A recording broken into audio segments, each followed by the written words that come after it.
จะพาไว้ในห้างกำลังเสือตัวมีเขาแรงบอกนะข้าวเยอะจะมาดูข้าวไหมข้าวเยอะเลย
ทำไมไม่ได้ไม่เห็นว่าถ่ายทางไหนทำไมไม่ได้บอก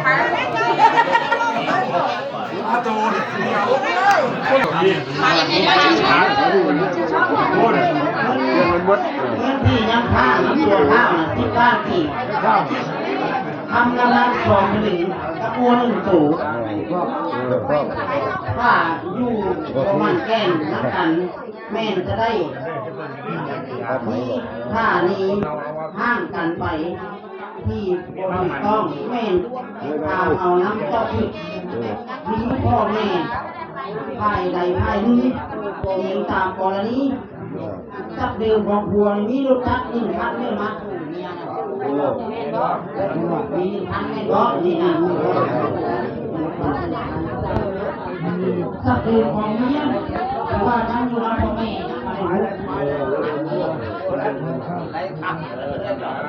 ถ้ามีกรณีชายนี่ยิ่งมีชาย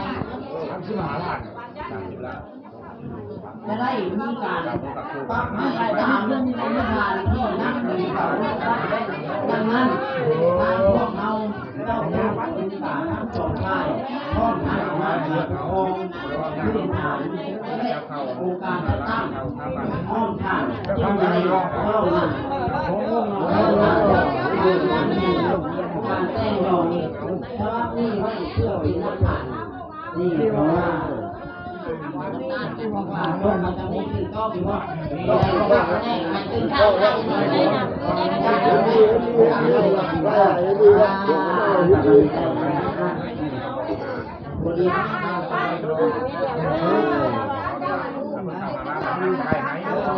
ตาเลย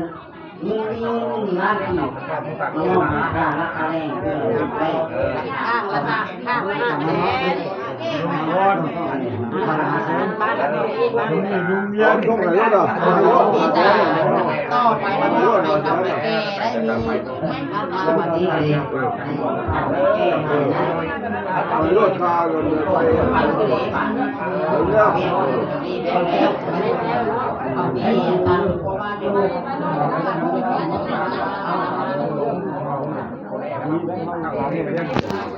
กับมีนะมาขับรถไปไหนที่เราเอาไปแล้วก็นี่ขึ้นระบบไฟได้อ่ะถึงเลยขึ้นยกตัวหนาวเลยเดี๋ยวเลยแต่งเข้าไปเป็นมูฟินก็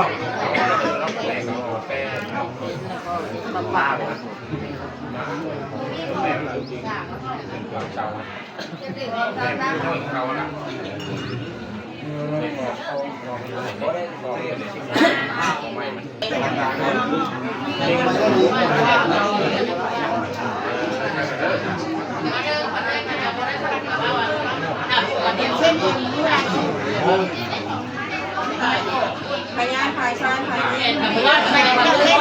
ใช้พยานภายในมาใหม่เนาะดีกว่าได้สิ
เราเรียกว่าเต้าเลยนะ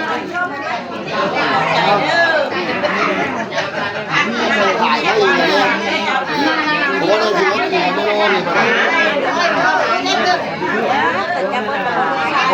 ตาย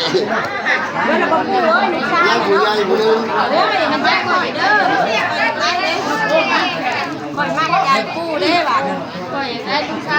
ตายเราบ่เห็นไม่รอเลยเฮ้เฮ้ย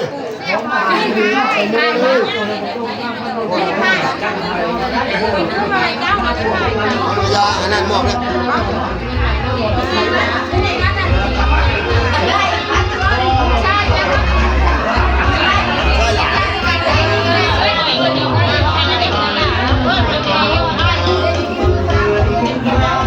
ประธานบ้านทั้งเป็นเลขาด้วยครับ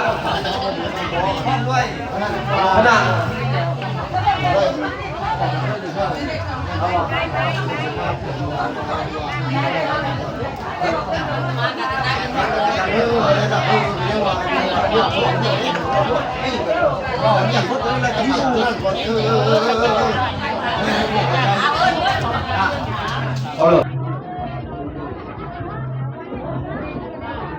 อันนี้คือมาพันอยู่บนเด็ก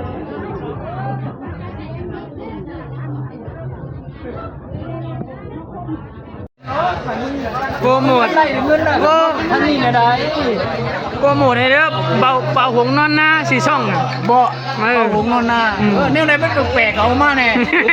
ก้มหาขามึงก่อน